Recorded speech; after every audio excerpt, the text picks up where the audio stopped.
우리보다 더 똑똑한 세력들은 더 잘 알겠죠. 그래서 세력들은 좀만 있으면은요. 이거 스트래티지고 그냥 바로 이렇게 요리할 수가 있는 겁니다. 그러니까 이게 좀 안녕하세요. 존 버나드입니다. 자, 요즘 비트코인이 많이 떨어져서 여러분들 걱정이 많으실 겁니다. 그래서 뭐 비트코인이 폭락해서 이거 어떻게 되냐 이렇게 생각하시는 분들도 많고요. 그래서 비트코인이 왜 폭락했는지 그 얘기를 한번 해드리고요. 그 다음에 조금 비트코인의 요즘 지금 드는 생각들, 그 다음에 여러분들에게 좀 위로의 말씀도 드리겠지만 우리가 주식이나 아니면 투자를 공부할 때 어떤 거를 중점적으로 봐야 되는지, 그래서 이 비트코인을 제가 필두로 해서 한번 전체적으로 우리가 투자 원칙을 어떻게 세워야 되는지 그걸 얘기해 드리도록 하겠습니다. 물론 비트코인이 다시 내려갔다가 올라갈 수도 있겠지만 그거는 여러분들 잘 생각해 보셔야 돼요. 비트코인으로 여러분들이 돈을 많이 버시는 것도 중요한데 더 중요한 거는 여러분들 원칙을 세우는 게 더 중요한 거예요. 그래서 뭐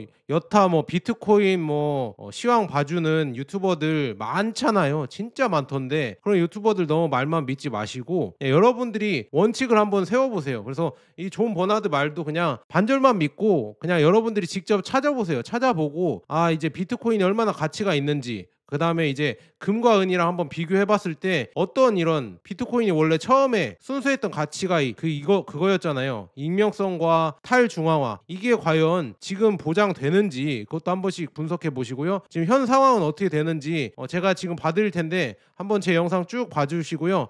괜찮다고 생각하시면 좋아요랑 구독 한 번씩 부탁드립니다. 자, 그래서 중요한 게 뭐냐면요, 마이클 세일러가 이 비트코인이 급락을 하면서 잠을 못 자고 있어요. 이 사람이 우리가 뭐 비트코인 투자로 돈을 엄청나게 벌어서 부럽다고 생각할 수도 있겠지만 마이클 세일러 이 본인은 아마 잠을 못 잘 겁니다. 왜냐, 이 지금 스트래티지죠. 마이크로 스트래티지가 결국에는 비트코인을 계속 투자를 하고 다른 방법이 없잖아요. 얘는 뭐 비트코인을 그냥 투자해서 돈을 벌고 또 투자해서 또 돈을 벌고 또 투자해서 또 돈을 벌고, 약간 비트코인을 계속 이것만 투자를 해서 돈을 버는 기업이잖아요. 거기에 이제 계속 투자하다 보니까 레버리지가 걸려버리니까 결국에는 중요한 건 뭐냐, 비트코인 롱밖에 여기는 할 줄 아는 게 없다. 이거를 우리만 알겠어요? 우리보다 더 똑똑한 세력들은 더 잘 알겠죠. 그래서 세력들은 좀만 있으면은요 이거 스트래티지고 그냥 바로 이렇게 요리할 수가 있는 겁니다. 그러니까 이게 좀 안 좋은 겁니다. 우리가 가치 투자를 할 때 주가가 내려가도 우리는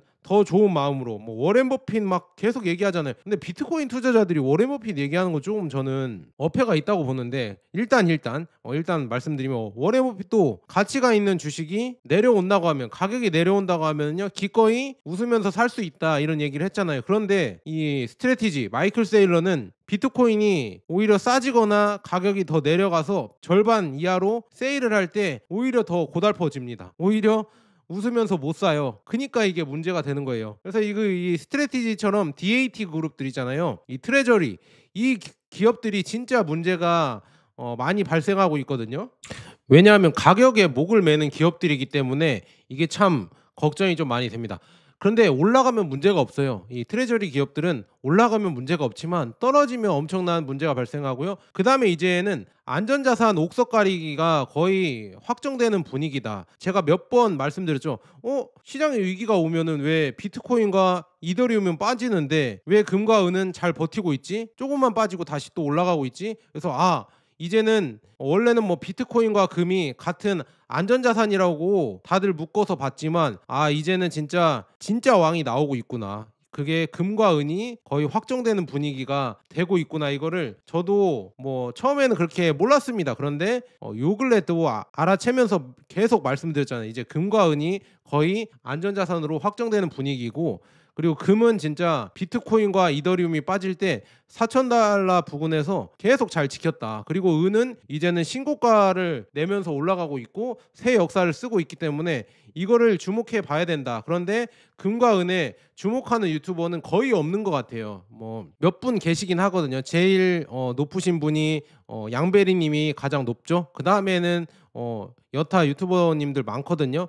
저도 뭐 그냥 금과 은에 뭐 저는 전문적으로 해드리는 유튜버는 아니잖아요. 그래서 ETF도 해드리고 주식도 봐드리고 뭐 비트코인도 뭐 떨어지는 이유에 대해서 잠깐씩 봐드리는 여러 가지 잡다한 유튜버이긴 한데, 중요한 거는 이 금에 대해서 그 다음에 은에 대해서 그렇게 말하는 유튜버들이 비트코인에 비하면은요 뭐 10분의 1도 안 됩니다. 비트코인 유튜버들 엄청나게 많거든요. 근데 중요한 거는 앞으로 이제 어떤 자산이 주목될 것 같냐. 저는 금과 은이 이제 앞으로 비트코인과 이더리움이 쉬고 있으면은요 훨씬 더 주목받을 것 같고요. 그 다음에 이 등락폭도 아마 은이 지금 보여주잖아요. 은이 뭐 5% 올랐다가 5% 떨어졌다가 막 이렇게 하고 있고, 한 달 사이에 지금 19%나 올랐어요, 은이. 그리고 한 주 사이에 11%나 올랐습니다. 이게 말이 되나요? 말이 안 되잖아요, 이렇게 오르는 게. 그러니까 이게 지금 등락폭이 이제는 은이랑 금이 아마도 비트코인처럼 등락폭이 될 수가 있다. 이거를 한 번씩 보시면 좋을 것 같고요. 그래서 요즘 드는 생각이 좀 이런 게 있습니다. 지금 골드바 1kg랑 그다음에 1 비트코인이랑 가격이 조금 비슷해졌거든요. 그래서 여러분들이 만약에 산신령 트럼프 산신령이 와서 비트코인 한 개를 받을래 아니면 1kg 골드바를 받을래 이렇게 물어보시면 과연 여러분들은 무엇을 받으실 건가요? 이걸 한 번씩 생각해 보세요. 받아서 여러분들 받아서 못 판다는 생각을 하고, 받아서 여러분들 한 어느 정도냐, 한 30년 못 판다. 내가 골드바 1kg랑 비트코인 하나를 받아서 30년 못 파는데 과연 어떤 걸 갖고 가고 싶냐 이렇게 물어보면 저는 고민 안 하고 골드바라고 할 것 같거든요. 물론 뭐 비트코인이 그때 30년 뒤에 네가 엄청 오르면 어떻게 할 거냐 이렇게 저한테 물어보시면 그건 상관없습니다. 그런데 안전한 게 중요한 거거든요. 비트코인은 제가 봤을 때 30년 뒤에 이게 엄청나게 뭐 10배, 100배 갈지 아니면은 휴지 조각이 될지 이거는 장담 못 하잖아요. 그런데 금은 여러분들 30년 뒤에도 각광받는 자산임에는 틀림없죠. 예상을 해보자면. 그러니까 저는 금을 들고 가고 싶다 이렇게 말씀드립니다. 이거는 안정성 개념입니다. 물론 뭐 수익률은 어떻게 따지냐, 수익률은 예측할 수가 없는 거잖아요. 그런데 안정성은 그래도 예측할 수가 어느 정도 있잖아요. 그래서 저는 골드바를 택할 것 같고요. 근데 요즘 보면은요 그 안정성도 있는 이 자산이 이제 수익률도 좋아집니다. 그러니까 올해 25년에 이게 지금 증권사나 자산운용사가 이걸 잘 안 다뤄드리더라고요. 지금 대장이 지금 금과 은인데 25년 대장 지금 보면 1년 수익률 가져왔거든요. 자, 60%, 88%입니다. 지금 이게 금 ETF고요. 은 현물 ETF입니다. 미국 상장한 ETF인데 60%, 88% 수익이고요. 비트코인은 1년 수익률이요 마이너스 10%입니다. 지금 빠졌고, 그 다음에 S&P 500은 12% 플러스, 나스닥 100은 19% 플러스거든요. 그래서 이걸 비교해 봤을 때도 역시나 진짜 수익률이 압도적으로 높고 그 다음에 안정성도 높은 자산인데, 이제는 어떻게 보면 수비를 잘하는 선수였는데 이제 공격까지도 잘하게 된 자산입니다. 그러니까 이제는 이게 대장인데 아무도 주목을 안 합니다. 금과 은에 대해서 요즘 주목을 안 한다. 진짜 이 오른 거에 비해서, 이렇게 지금 잘 나간 거에 비해서는 진짜 주목하는 사람들이 거의 없다. 시중에서도 그냥 우리 비트코인 어떻게 해요? 비트코인 떨어졌는데 이거 어떻게 해요? 비트코인만 걱정을 하지 금과 은에 대해서 지금 집중하는 사람이 거의 없습니다. 왜냐하면 그간 재미가 없었기 때문에. 그런데 이제는 시장이 바뀌고 있다. 제가 매번 말씀드렸죠. 기축통화의 패권의 과도기가 올 것이다. 이제 다극화 시대가 오고 있다. 이거는 제가 매번 금과 은 안 받으려도 그다음에 뭐 중국과 미중 관계, 그다음에 여러 가지 제가 다 봐드리잖아요. 봐드리면서 지금 이런 시대가 오고 있기 때문에 준비를 해야 된다. 여러분들에게 매번 말씀드렸잖아요. 그래서 그 시대가 지금 계속 오고 있습니다. 그래서 이거를 대비해야 될 것 같고요.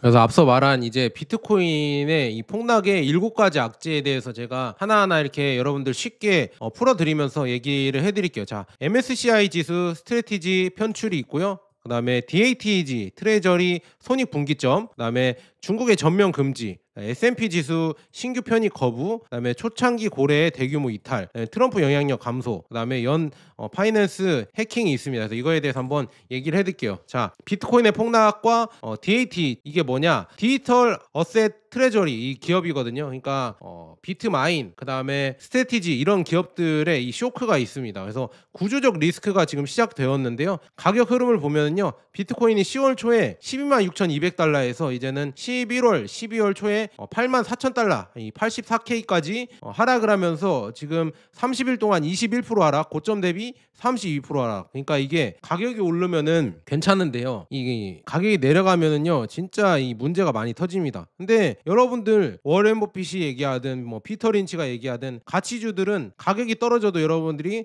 흔들릴 필요가 없다고 하잖아요. S&P 500이나 나스닥 100에서도 가치가 떨어지면 오히려 세일을 한다, 걱정할 필요가 없다 이렇게 하는데 비트코인은 모르겠습니다. 이 가격이 떨어지면 워낙 요새는 지금 이 트레저리 기업들 뭐 비트마인 뭐 마이크로 스트래티지 뭐 이런 기업들이 워낙 레버리지를 많이 껴놔서 이 가격이 진짜 합당한 가격인지도 정확하게 모르겠습니다. 그래서 MSCI의 이 MSTR 마이크로 스트래티지 이 편출 결정이 지금 뼈 아픈데요. 그래서 지금 마이클 세일러가 못 자고 있는 거예요. 이 스트래티지 CEO인 마이클 세일러가 잠을 못 잡니다. 이 MSCI는 비트코인을 재무부처럼 사들이는 기업, 이게 기업이라기보다는 펀드에 가깝다. 그러니까 얘네는 비트코인만 사들이잖아. 얘네가 무슨 사업을 해서 어떤 수익 창출을 해서 하는 게 아니라 그냥 비트코인만 사고 그거를 오르면 뭐 또 이렇게 올라가고 그냥 비트코인만 사는 기업이다. 이게 대체 기업이라고 할 수가 있을까? 물론 여기에 뭐 헤게모니가 있어서 마이크로 스트래티지를 뭐 안 좋게 하는 거다. 얘네들의 뭐 이권이 다 걸려 있기 때문에 이렇게 지금 마녀 사냥하는 거다. 이렇게 생각하실 수도 있겠어요. 근데 여러분들 그냥 주식 투자 원칙적으로 봤을 때 그냥 진짜 이게 버블 아닙니까? 그냥 비트코인만 사고 그냥 그런 기업이 계속 올라가는 게 이게 말이 되는 거예요. 비트코인 사고 또 주식 발행하고 또 프리미엄으로 또 비트코인 또 사고 그 프리미엄으로 주식 발행하고 이게 과연 선순환 구조인지 이게 과연 여러분들이 이 투자 원칙에서 물론 돈만 벌면 돼 이렇게 하시면은 할 말 없겠지만 이게 원칙에 맞는 건지 한 번씩 생각해 보시면은요 답이 나올 거라고 저는 보고 있습니다. 그래서 그 결과 MSTR은 MSCI 지수에서 제외하기로 결정됐다. 그래서 12월에 공식 발표 예정이라고 하고 있고요. JP모건 등 투자은행은 고객에게 MSCI 편출 리스크를 조심해라 이런 경고 레터를 발송했다고 하고요. 이로 인해서 이제 패시브 자금이라고 하죠. 그냥 MSCI 지수에 들어가 있으면요, 뭐 이게 스트래티지가 있는지 없는지 모릅니다. 그냥 투자자들은 그냥 투자하다 보면은요, 이 스트래티지에 그냥 배정이 되거든요, 돈이. 그래서 최소 28억 달러 그리고 최대 88억 달러까지 한꺼번에 빠져나갈 수 있다. 이런 패시브 자금들이 들어왔는데 이게 빠져나갈 위험에 있다. 그래서 이 디지털 자산 트레저리 이 기업의 구조적인 문제가 뭐냐, 이거 제가 매번 말씀드리자 구조적인 문제가 있으니까 이거 조심해야 된다. 그러니까 비트코인 투자에도 요즘은 순수성을 잃은 것 같다. 그리고 워낙 비트코인 말하는 유튜버들도 많이 생기고 그 다음에 시중에 돌아다니 보면 1년 이하에 비트코인 투자한다는 사람들이 너무 많이 생겼다. 그리고 너무 많은 몰빵을 한다. 저는 비트코인이든 금이든 은이든 일정한 비율을 여러분들 투자하시고 웬만하면 S&P 500이나 나스닥 100 지수 추종 투자하시던지 아니면 금도 그렇게 막 절반 이상을 몰빵하지 마라 이렇게 말씀드리는데요. 근데 뭐 비트코인에는 어떤 믿음이 있는지 모르겠지만 막 몰빵하는 사람들이 1년 사이에 엄청나게 늘어났습니다. 거기에 이제 막 비트코인 얘기하는 유튜버들도 워낙 많이 생기다 보니까 그게 진짜 신앙처럼 퍼졌거든요. 그런데 중요한 거는 그게 중요한 게 아니에요. 이 지금 디지털 자산 트레저리 이 기업의 이런 운영 방식이 문제가 많다. 그래서 쭉 보면 자산의 77%가 이 비트코인에 집중이 되어 있습니다. 스트래티지가. 그래서 보유량의 약 65만 개, 600억 달러 규모라고 하거든요. 비트코인이 평균 매입가 이하로 내려가면 여기 나와 있죠. 투자자들이 MSTR 같은 DAT 기업의 주식을 매도하고요. 그래서 주가가 하락하고 자금 압박이 또 생기는 겁니다. 그러면은 비트코인 매도 압력이 증가를 합니다. 그러면 또 이제 악순환이라는 얘기죠. 그래서 비트코인 가격이 또 추락을 하게 되고 이 악순환의 피드백 루프가 발생하게 된다. 그런데 이게 가격이 올라가면은요 선순환 또 루프가 이렇게 발생을 하는 겁니다. 그러니까 얘네들은 가격이 빠지면은요 답이 없다는 얘기예요. 그러니까 무서운 건데 이거를 뭔들 알고 막 유튜버들은 뭐 MSTR 투자해야 된다, 이 2배짜리도 괜찮다 막 이렇게 얘기하는 게 저는 믿기지가 않는다. 그냥 비트코인만 얘기하면 그것도 또 위험하다고 볼 텐데 이 스트래티지도 투자를 하면 좋다 뭐 이렇게 생각하는 사람들이 있어서 좀 그거는 좀 문제가 많은데, 그래서 세일러 CEO가 비트코인을 팔 수도 있다고 처음 언급한 것 자체가 시장의 공포로 자극이 된다. 팔 수밖에 없겠죠. 이렇게 가격이 내려가면. 그래서 이게 참 공포로 작용을 하고 점점 더 이제 믿음이 조금 부족한 사람들은 흔들리기 시작하겠죠. 그래서 이제 이 코베이시 레터도 이렇게 얘기합니다. 이게 분석 기관 같은 기관인데요. 자, 이 보시면 마이크로 스트래티지 발음이 잘 안 되네요. 자,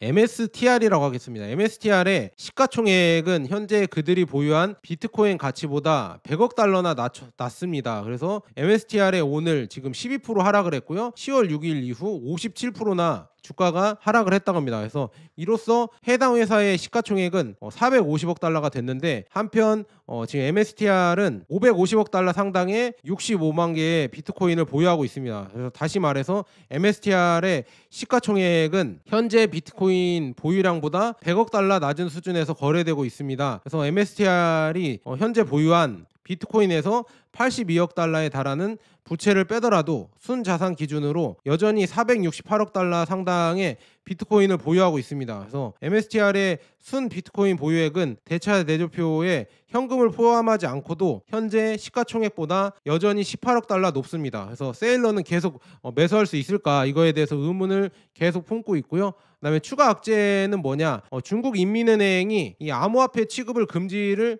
명했다고 합니다. 그래서 매도 조치 등 지금 강경 행보를 걷고 있고요. S&P 500, 여기 S&P에서 일부 암호화폐 협회의 지수 편입 요청을 거부하고 있다. 이 DAT 업체를 포함해서 계속 이거를 요청을 거부하고 있다고 하고요. 그다음에 초기 이 고래들의 이 단계적 이탈이 일어나고 있고, 그다음에 디파이 프로토콜, 그러니까 연 파이낸스 해킹도 있다. 그리고 폴 크루그먼은 이렇게 얘기했습니다. 트럼프가 정치적으로 암호화폐를 키웠지만 이제 영향력이 약화됐다. 그리고 중요한 거는 트럼프가 약속했던 비트코인 전략 비축도 지키지 않았다. 그러니까 트럼프가 우리는 다 이 트럼프가 비트코인 살려줄 거야, 트럼프를 믿어야 돼, 그래 이렇게 생각하잖아요. 그런데 트럼프가 뒤에서 뒤통수를 많이 쳤다, 이렇게 말을 하고 있고, 그 다음에 트럼프를 과연 믿을 수가 있을까, 말이 맨날 바뀌잖아요. 그런데 중요한 거는 또 이렇게 여러분들에게 묻고 싶어요. 비트코인이 가치가 있다고 하면요, 트럼프 이런 사람들한테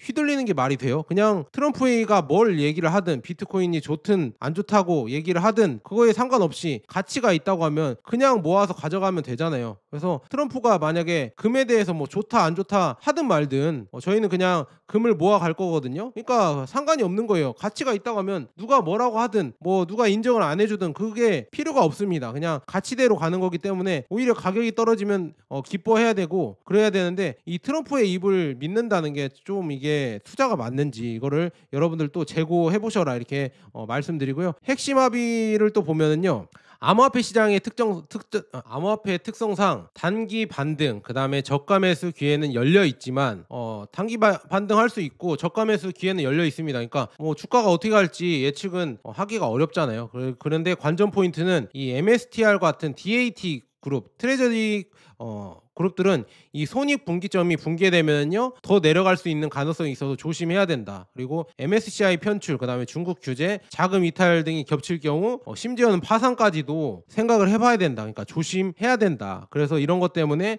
비트코인이 더 많이 생각보다 떨어질 수 있기 때문에 조심해야 된다, 이렇게 말씀드리고요. 그래서 이런 게 이제는 뉴욕 증시 및 글로벌 금융시장까지 리스크가 전이될 수 있다고 이렇게 경고가 또 나오고 있습니다. 그래서 비트코인이 폭락해도 80% 폭락해도 MSTR이 바로 파산하지는 않을 수 있으나 이 지수 편출 이런 것 때문에 시스템 리스크로 하락 가능성은 여전히 존재하기 때문에 조심해야 된다, 이렇게 얘기가 나오고 있고요. 그 다음에 지금 보면 이 젊은 사람들이 진짜 너무 뭐라고 해야죠? 비트코인에 대해서 너무 믿음이 큰 것 같아요. 그런데 그 믿음이 큰 만큼 조금만 투자해라. 투자하실 거면 조금만 들어가라. 몰빵하지 마라.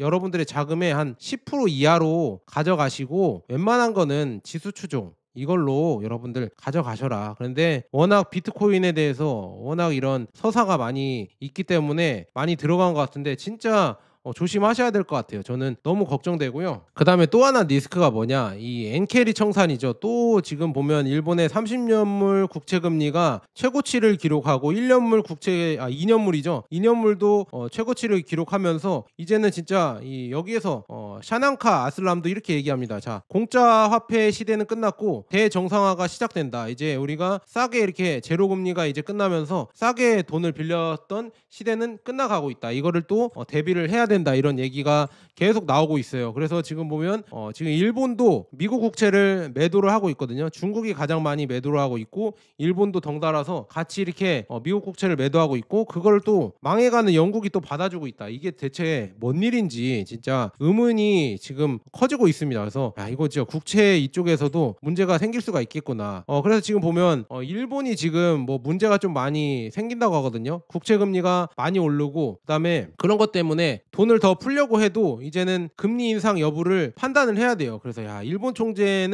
일본은행 총재는 그래도 강단이 있습니다. 자, 다음 회의에서 금리 인상 여부를 적절하게 판단하겠다. 이렇게 원래 총리는 금리를 내리고 아니면 금리를 동결해서 계속 가져가길 바라는데 오히려 이제 진짜 일본 총재는 그래도 강단이 있습니다. 자, 우리나라는 뭐 한미 금리 차가 뭐 상관이 안 된다 이렇게 얘기를 하고 있는데 여기는 진짜 이런 거를 걱정을 해서 이렇게 얘기를 한다는 게 야, 우리랑은 좀 클래스가 좀 다르구나. 우리랑은 좀 레벨이 좀 다르구나. 얘네들은 그래도 왜 기축통화인지 그런 거를 알 수 있구나. 물론 얘네들도 개차반이긴 하지만 우리나라보다는 훨씬 낫지 않을까. 그래도 소신 있는 이런 발언까지 하면서 하는데 다카이치 일본 여자 총리도 금리 이거에 대해서 올리는 거에 대해서 어느 정도 좀 동의를 한 것 같다. 이렇게 여론이 나오고 있습니다. 그래서 아마 12월 달에 결정되는 거를 봐야 될 것 같은데요. 아마도 금리 인상 쪽으로 가는 거 아니냐. 하지만 그거는 좀 제한적으로 올릴 것 같다. 이런 얘기가 지금 나오고 있거든요. 그래서 이런 거 봤을 때 이제는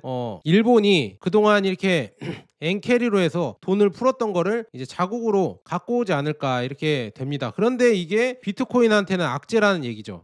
이게 뭐가 문제냐면요. 이 비트코인이 32% 폭락은 이 비트코인 자체 문제가 아니라 이게 문제다. 유동성 문제다. 그 일본 금리의 급변과 엔화 강세, 그다음에 캐리 트레이드 청산, 그러니까 유동성이 줄어들어서 이 30년간 초저금리로 만든 사상 최대의 이 글로벌 레버리지 있잖아요. 이 레버리지 구조가 이제는 되돌려지는 과정 때문에 이거에 지금 가장 민감한 고베타를 갖고 있는 비트코인이 많은 영향을 받는 거다. 그래서 비트코인의 가치는 떨어지지 않을 수 있어도 이 지금 돈이 빠져버리니까 가격이 일시적으로 하락하는 이유가 여기에 있다 이렇게 얘기가 나오고 있고요. 그래서 엔캐리 트레이드가 이제 붕괴가 된다고 하면은요. 원래는 지금 25년까지 사실상 1990년대에서 25년까지 제로 금리였는데요. 그래서 엔화 차입을 해서 여러 자산들 있죠. 미국이랑 EU랑 여러 가지 이머징 국가들의 자산과 비트코인에 이게 흘러 들어가서 많은 펌핑을 버블을 이뤄냈는데 이제 점점 이 돈들이 일본으로 돌아온다고 하면은요. 그렇게 된다고 하면 역시나 버블이 빠질 가능성이 크고 거기에 이제 가장 민감한 비트코인이 피해를 보고 있는 거 아닌가 이렇게 얘기가 나오고 있습니다. 왜냐하면은요. 일본은 이제는 불가능한 금리 인상이 발생하고 있다 이렇게 나오고 있습니다. 그래서 원인은 지금 구조적 인플레, 임금 내수 이렇게 돼서 이제 일본 중앙은행이 BOJ가 대응이 필요합니다. 그래서 21.3조엔 재정 패키지, 그다음에 11.7조엔 신규 국채 발행, 그다음에 이제 채권 시장에 이제 반란이 일어나고 있죠. 그래서 BOJ가 금리 인상을 시사하면서 즉각적으로 이제 글로벌 유동성 시스템이 흔들리고 있다. 아, 이제 일본에서 금리를 올린다고 하면 이제 좀 빠지겠네. 돈들이 이제 일본으로 다시 또 빠져 들어가겠네. 이렇게 얘기가 나오면서 비트코인 폭락이 나오고 있다. 그래서 자본이 이제 비트코인에 들어갔던 자산이 이제 일본으로 점점 이제 들어가야겠죠. 왜냐? 금리가 올라와 버리니까 그걸 또 갚아야 되겠죠. 그래서 강제 청산이 나오면서 가격 하락이 계속 되고 있다. 그래서 비트코인도 그런 것 때문에 영향을 받는 게 아닌가 이렇게 얘기가 나오고 있고요. 그다음에 또 하나가 뭐냐? ETF 자금의 이 제도적인 반전이다. 그러니까 지금 이제 비트코인이 이제 ETF로 들어가면서 제도권 유입이다. 제도권이 돼서 이제는 계속 올라갈 수 있을 것이다. 이제 더 잘 될 것이다. 이렇게 생각을 했지만 중요한 거는 이제는 유동성 베타 플레이어가 되어버렸다. 그러니까 이게 무슨 말이냐면 비트코인이 지금까지 많이 올라갔지만 이제 더 올라가려고 하면 더 올라가려고 하면 이제 유동성에 이제 기댈 수밖에 없다. 이렇게 되는 겁니다. 왜냐? ETF가 들어오면서 그것 때문에 펌핑된 가격이 많기 때문에 그것까지 이제 올라왔기 때문에 이제는 이게 만약에 없어져 버리면요. 더더욱 또 이제 가격이 빠질 수가 있고요. 그런데 중요한 거는 이제는 이 가격 결정에서 ETF 자금이 더 크게 이제 플레이어가 돼버렸습니다. 이제 결정권이 이제 비트코인의 이 자산의 가치가 아니라 이 본연의 가치가 아니라 오히려 ETF 자금이 들어왔다 빠졌다, 엔캐리 자금이 들어왔다 빠졌다 이런 유동성 때문에 휘둘리게 된다. 근데 그거는 비트코인 투자하시는 분들도 다 이렇게 인정을 하고 있잖아요. 유동성이 들어와야 올라간다. 그래서 이게 참 비트코인의 좀 안 좋은 운명 같다. 이제는 좀 처량한 운명이 점점 되고 있다 이렇게 보고 있습니다. 그리고 이제 온체인에서 이제 세대 교체가 진행되고 있죠. 초기 고래들이 이제는 비트코인을 팔고 있다고 합니다. 이제 어느 정도 개인들이 많이 샀으니까 얘네들이 팔고 나가도 되겠죠. 그래서 이제 제가 예전에 모델하우스라고 얘기했죠. 이 급등주들도 이렇게 가격을 올린 다음에 이 고점에서 환상을 심어주고 광고를 많이 합니다. 야, 비트코인이 아니더라도 이 주식이 왜 잘 가는지, 왜 앞으로도 더 잘 갈 건지 이걸 얘기해주면서 이 가격에서 모델하우스를 계속 분양을 합니다. 이거 다 분양이 끝나면 고래들이 이제 다 이쪽에서 팔고 나가면은요, 개미들만 갖고 있는 거죠. 그러면은 가격이 올라가겠냐고. 무슨 말인지 아시겠죠? 오래 걸리겠죠. 나중에 비트코인이 다시 올라간다고 해도 이 기간이 뭐 1, 2년이 아니라 5년, 10년이 걸릴 수도 있습니다. 근데 그걸 여러분들 참으실 수 있으세요? 그렇게 버티실 수 있으세요? 여러분들 비트코인 사신 게 좀만 사면 막 2배, 3배 올라간다, 그것 때문에 사신 거 아니에요? 여러분들에게 한번 물어보세요. 이 비트코인에 대해서 이렇게 이게 좋냐 안 좋냐 따지는 게 중요한 게 아니라 여러분의 이 자신에게 한번 따져 보셔야 된다. 비트코인을 왜 투자했는지, 어떤 마음으로 투자했는지 그걸 먼저 따져 보시고 이 비트코인이 문제가 있는지 없는지는 그 다음이다, 이렇게 말씀드리고, 그리고 뭐 중국에서는 또 이제 규제한다고 하잖아요. 중국이랑 홍콩이랑 이런 데서는 이제 비트코인 안 다루겠다 이렇게 얘기가 나오면서 점점 안 좋아지는 지금 상황이 되고 있고요. 그 다음에 이제 결정적인 분기점, 이 엔캐리 청산이죠. 이거가 지금 크게 작용할 것 같은 이런 지금 상황이 되고 있고요. 그다음에 여기 마지막에 진짜 정체성이 뭐냐, 이게 저는 가장 비트코인한테 안타까운 지금 상황이거든요. 예전에는 디지털 금이다 이렇게 얘기했지만 이제는 디지털 금이 아닙니다. 왜냐? 정책의 독립성과 상관관계 측면에서 금과는 이제 근본적으로 다르다. 그래서 익명성이 있거나 아니면 탈중앙화가 이제 아니에요. 이제 탈중앙화가 아니라 중앙 집중화가 돼버렸고요. 비트코인을 그냥 뺏으면 뺏을 수가 있고 해킹하면 해킹할 수가 있기 때문에 탈중앙화가 아니다. 그런데 진정한 탈중앙화와 익명성은 제가 말씀드렸잖아요. 이 골드바와 실버바에 있다. 아니면은 현금이 오히려 여러분들이 갖고 있는 이 달러나 아니면은 원화 자산, 이 현금이 오히려 익명성을 보장을 하고 탈중앙화 아닌가, 저는 그렇게 보고 있습니다. 여러분들 이거 현금으로 계산할 때 여러분들이 이름 써서 서명해서 계산하지 않잖아요. 수표처럼. 그러니까 익명성이 보장되는 거잖아요. 이거를 내가 어디에 쓰든 익명성이 보장되고 있고, 이걸 그냥 갖고 있어도 내가 현금 얼마 갖고 있는지 솔직히 전자적으로 찍히지가 않기 때문에 알 수가 없잖아요. 그렇기 때문에 진정한 익명성은 비트코인이 보장하는 게 아니라 이런 현금이나 아니면은 여러분들이 갖고 있는 그러니까 물리적인 거네요. 현금도 물리적인 거고 이 물리적인 골드바랑 물리적인 실버바가 보장을 해주는 거다. 그러니까 비트코인 여러분들 진짜 제대로 한번 공부해 보시고요. 비트코인의 진짜 순수성이 예전보다는 진짜 많이 사라졌다는 걸 보면서 조금 안타까워해야 된다, 저는 이렇게 말씀드립니다. 그래서 정리를 해드리자면 일본에 지금 엔캐리 청산이 있고요. 그 다음에 두 번째로 비트코인 실패가 아닌 유동성의 실패다. 그러니까 글로벌 유동성이 이제 막히다 보면은요, 비트코인 가격은 하락할 수밖에 없는 신세에 처했다, 이렇게 볼 수가 있고요. 그래서 지금 엔캐리 청산이, 그 다음에 엔캐리 종료가 된다고 하면 레버리지 자산들이 침몰할 것이다. 근데 레버리지 자산 중에 하나가 된 게 비트코인이기 때문에 더욱더 이런 큰 악재일 수가 있다, 이렇게 얘기가 나오고 있고, 그 다음에 지금 그의 반면에 은은 지금 신고가를 달리고 있어요. 자, 은 선물이 지금 59달러를 돌파를 해서 역사를 쓰고 있습니다. 살짝 지금 눌리긴 했는데 은은 지금 계속 역사를 쓰고 있고, 은이 앞으로 이제 산업 수요도 있기 때문에 많이 부족해질 거다, 이렇게 예상까지 나오고 있으며, 그래서 은이 이렇게 올라가는 지금 상황이고요. 그다음에 금도 지금 잘 올라가고 있습니다. 자, 이 금에 대한 서사를 좀 알려드리고자 하는데요. 자, 금은 세계가 아직 듣고 싶어하지 않는 무언가를 알려주었습니다. 이게 뭐냐? 지금 25년에 60.51%가 올라버렸다고 합니다. 그래서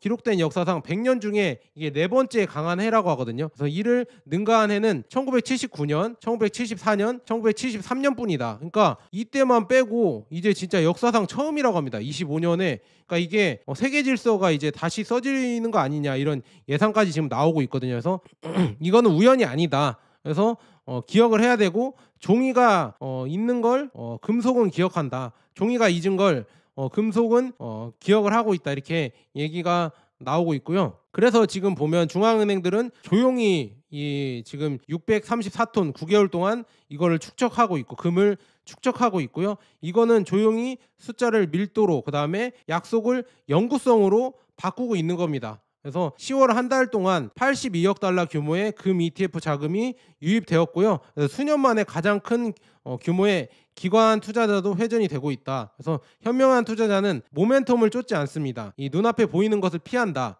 그래서 쭉 보면 전 세계 부채가 324조에 달한다고 하고요. 너무나 막대한 규모의 이런 자산들이 이렇게 부채로 되고 있기 때문에 이제는 걱정이 좀 많이 된다. 그리고 그 부채는 모든 달러, 그 부채의 모든 달러는 미래 노동, 미래 성장, 그다음에 미래 세대에 대한 권리를 의미한다. 그래서 수학은 끝입니다. 이 복리 이자는 협상 대상이 아니다. 그래서 금은 이런 붕괴를 예측하지 않는다. 금값은 잉크로한 약속이 침묵 속에서 이 깨질 확률을 나타낸다. 그러니까 금은 이 잉크로 이렇게 찍어서 낸 화폐가 아니다. 실제적인 그냥 갖고 있는 가치를 갖고 있는 자산이다, 이렇게 얘기를 하는 거고요. 여기 나와 있죠. 자, 읽어드릴게요. 금값은 거래가 아닙니다. 정리입니다. 신뢰가 무너져도 밀도는 살아있습니다. 그러니까 피지컬은 살아있다. 한 세기 동안 이런 패턴은 일관되게 나타납니다. 금이 이런 식으로 움직이면 그 뒤를 따르는 세상은 그 전과 전 세상과 전혀 다르게 보입니다. 1973년 경기 침체가